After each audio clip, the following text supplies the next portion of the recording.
No hace mucho hablamos del zar Pablo I de Rusia. Sí. Hablamos de su relación con Ana Lupugina, del amor.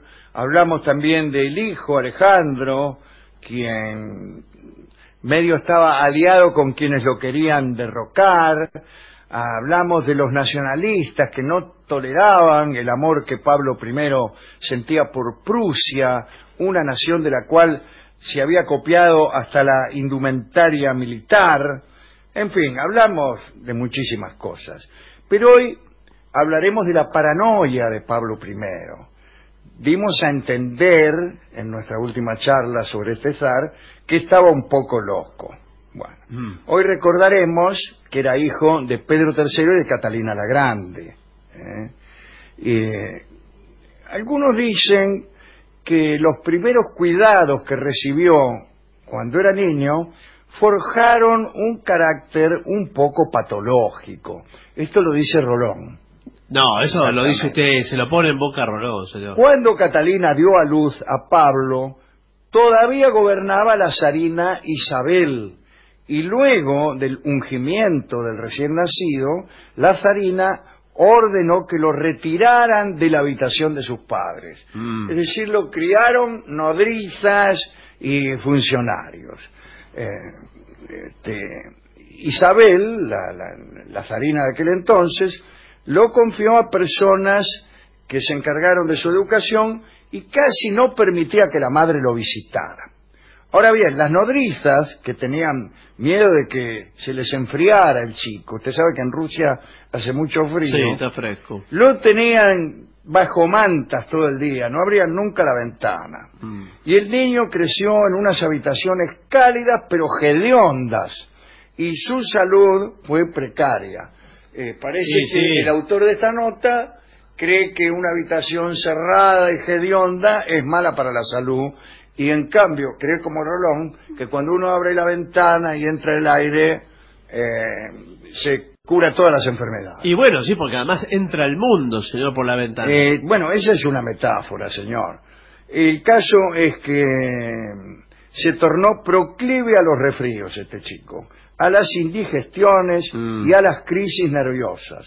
Dicen también que era notablemente miedoso, y ante el menor ruido extraño salía rajando y se metía detrás de un mueble o incluso debajo de la cama. Estos miedos los sostuvo siempre, ahondados quizá por alguna circunstancia de su vida, como por ejemplo que su padre fuera asesinado por su madre.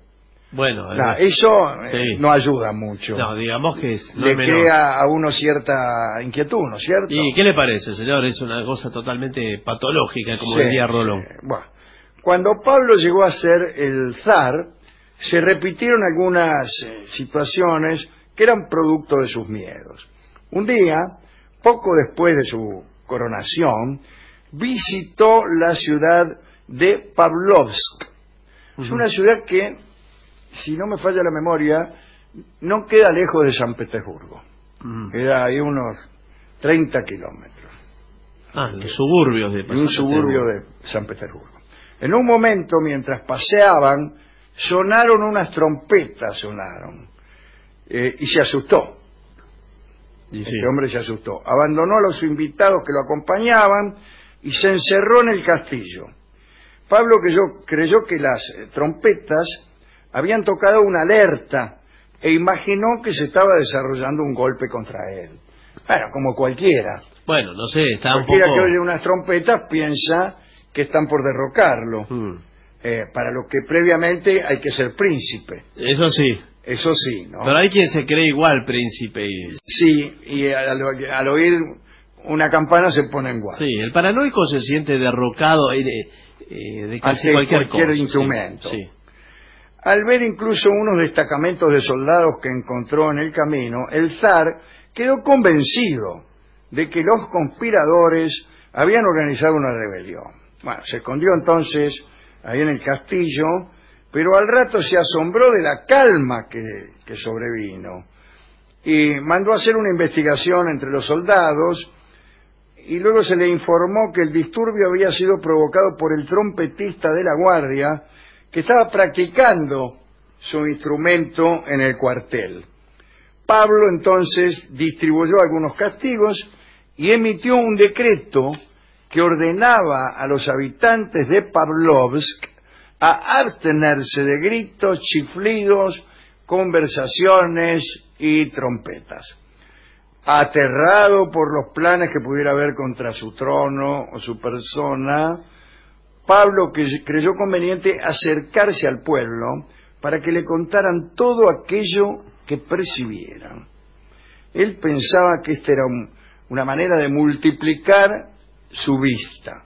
Entonces inventó una especie de buzón en el que todo ciudadano podía depositar un mensaje que llegaba directamente a él. Todas las mañanas, antes de la reunión con sus ministros, leía todos los mensajes. Y claro, bueno, la mayoría eran estúpidos. Sí, Imagínese usted. Se trataba de quejas anónimas, de robos de animales, disputas entre vecinos, súplicas de favores administrativos, insultos anónimos, las redes sociales. Sí, un anticipo. Sí.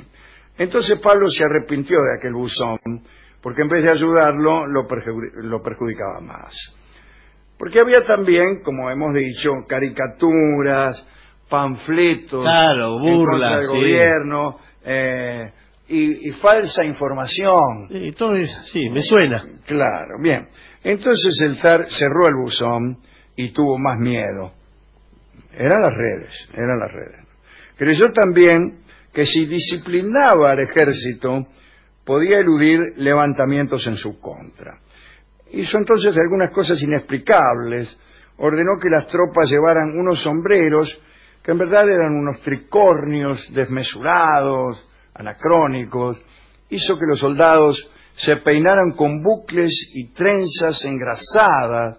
Los hacía levantar a medianoche para que se ayudaran unos a otros a peinarse. Los oficiales que no tenían una presencia irreprochable eran insultados y amonestados por sus superiores delante de las tropas. Si algún oficial se equivocaba de paso durante alguna revista, el zar lo hacía piantar de la fila y le escribía con tiza en la espalda la cantidad de bastonazos que se había merecido. Los castigos con bastón, con látigo, no eran nada, porque incluso a veces se podía llegar a la deportación lisa y llana de un tipo que marchaba mal. Así que, o sea, tenía suerte si te ligaban los bastonazos. Si te daban un bastonazo, tenía suerte.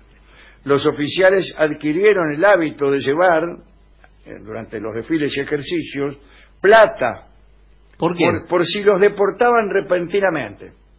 Claro, ir con algo encima, sí, porque si no... Si te equivocabas de paso, te deportaban y bueno, por lo menos tenían 50 pesos. Sí, un abrigo, algo, claro, también. Algo.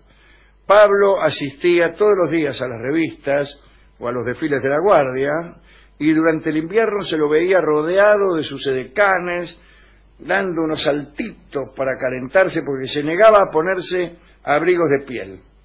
¿Por qué? ¿Era ecologista? Era así, era ecologista. Raro en Rusia un ecologista así de... No tiene mucho futuro. No.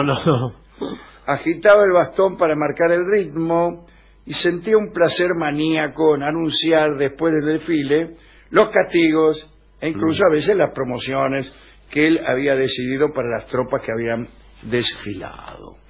Pablo también tuvo la idea de disciplinar a sus súbditos civiles, ya que estaba preocupado por lo que había pasado en Francia con la Revolución Francesa. Entonces publicó una serie de ordenanzas que obligaban al uso de peluca, calzados con hebillas, cosas, indumentarias aristocráticas.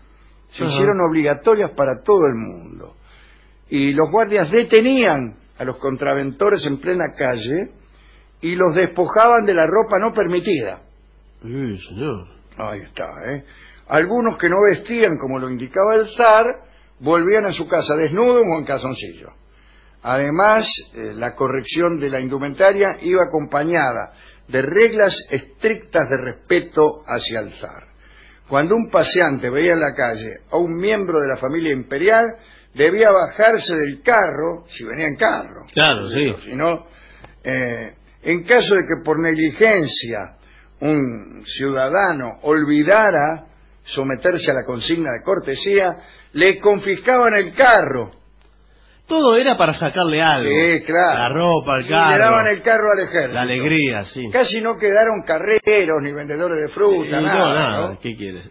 Esto era particularmente enojoso, acá dice justamente eso, para los panaderos. Y todos los laburantes del carro, señor. Claro, los sandieros. ¡Sandia calada! Gritaba el tipo. ¿Venden sandía ahí en Rusia? No sé, En no sé, Prusia. me parece que no. No. Pero pasaba justo el zar de Rusia, el tipo no se bajaba del carro, le afanaban el carro y toda la sandia.